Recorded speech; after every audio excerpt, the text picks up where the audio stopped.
A Bolsa do Brasil está super barata. Os múltiplos nunca estiveram tão baixos, mas não sobe.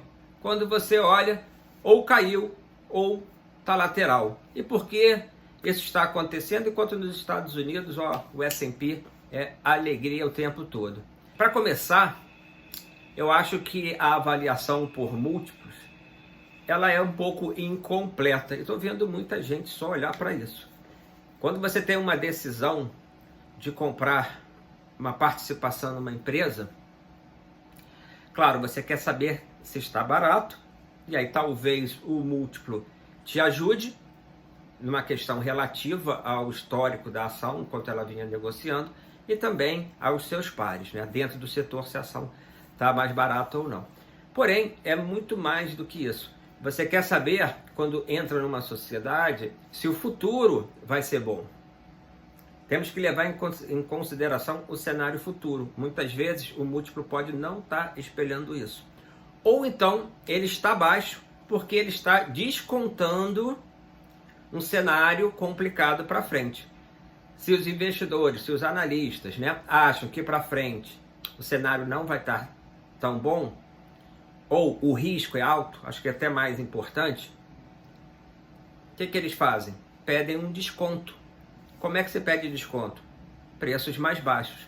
Então, dentro de um setor, talvez a melhor empresa do setor tenha um múltiplo mais alto. Comparando duas varejistas, pode ser que a melhor tenha um múltiplo mais alto do que uma empresa dentro do setor que não é tão boa, ou esteja mais alavancada. Claro, olhar o que é bom é mais caro. Um apartamento que você vai comprar de frente para a praia, ele vai ser mais caro do que o que está 2 ruas depois da praia, ou num bairro que não tem praia. Então, o que é mais procurado, o que tem mais qualidade, tem que ser mais caro, né? Senão seria a molezinha. Tem muita empresa, essa empresa aqui está de graça. Muito alavancada, perspectivas ruins para frente, vai sofrer um desconto.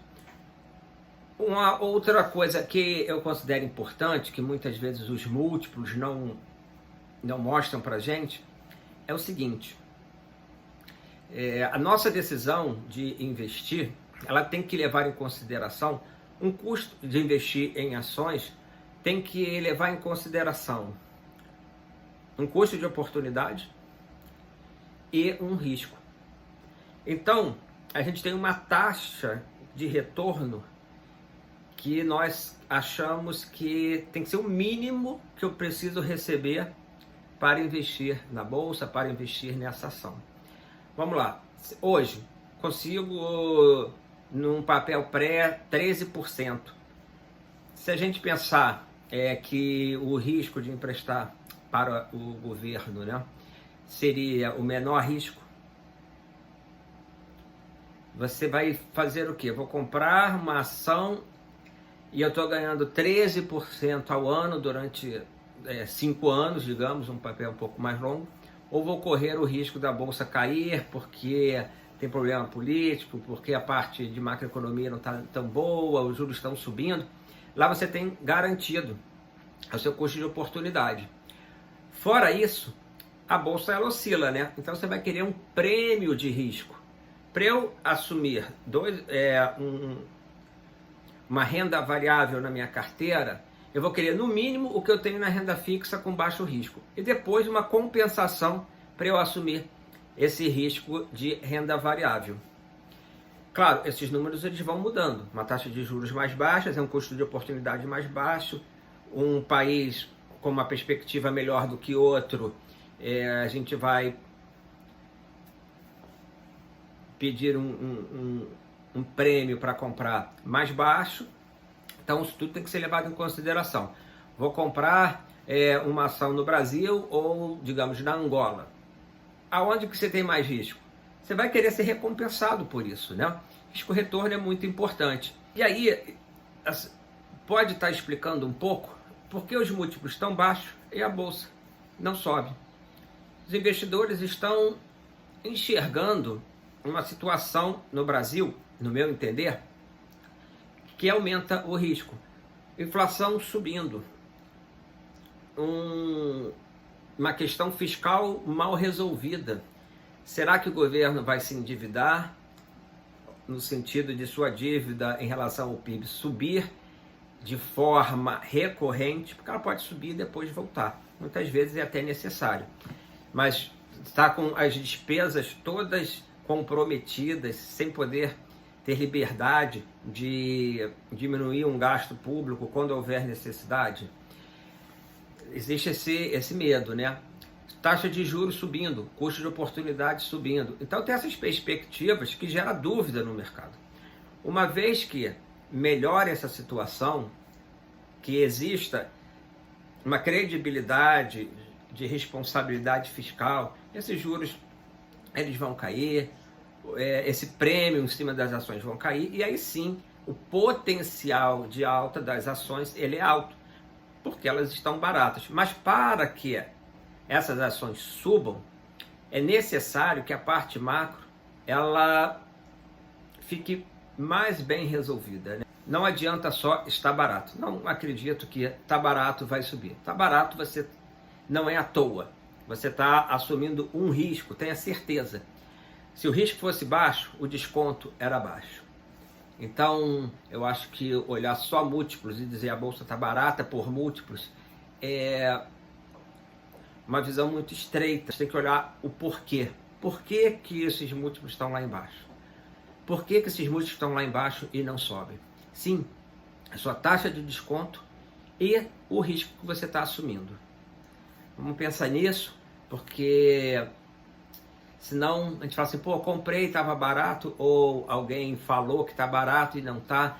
Nós temos que fazer uma análise mais ampla, tá? Então eu considero que essa parte macroeconômica ela tem que ser melhor observada por quem investe em bolsa.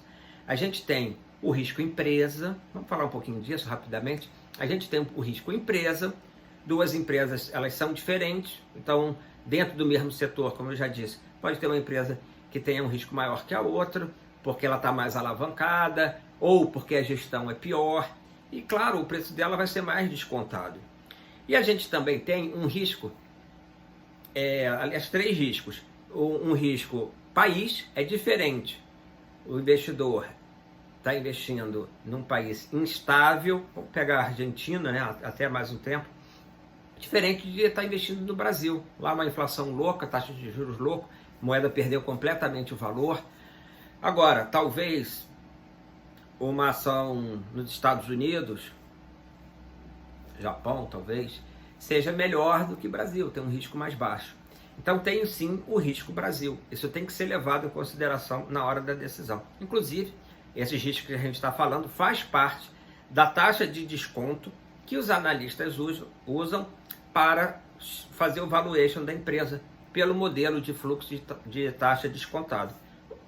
Essa taxa em que os analistas vão usar para descontar o fluxo engloba a taxa de juros, livres de risco, o risco país, também tem um risco sistêmico, que vai além de Brasil, né? Então a gente falou risco empresa, risco país e um risco sistêmico. O que seria isso?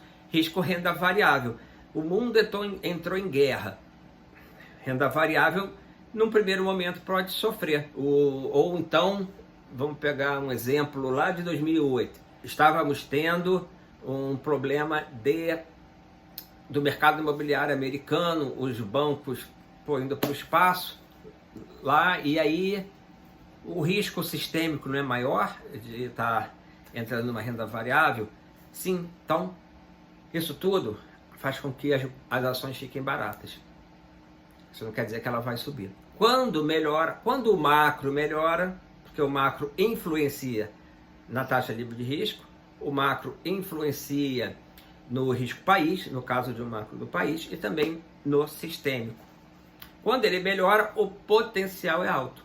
Mas a gente precisa de um gatilho para fazer com que o mercado vire e as ações subam. E não vai ser apenas o preço. Em algum momento, pode ser que o mercado avalie que já está descontado no preço das ações todo o risco, ou até descontou demais. E aí elas sobem. Ok? Então, minha visão vai muito vai muito além de que olhar um número. Ah, tá aqui, ó, o múltiplo tá baixo. Compare, ah, essa ação tem múltiplo baixo e a outra é cara. Mas a outra é melhor, cara. Você entendeu? Traz rendimentos melhores. Tem menos risco de estar investido nela. Tem uma gestão melhor. O que é bom, custa caro. Beleza? É isso aí. Tá dado esse toque.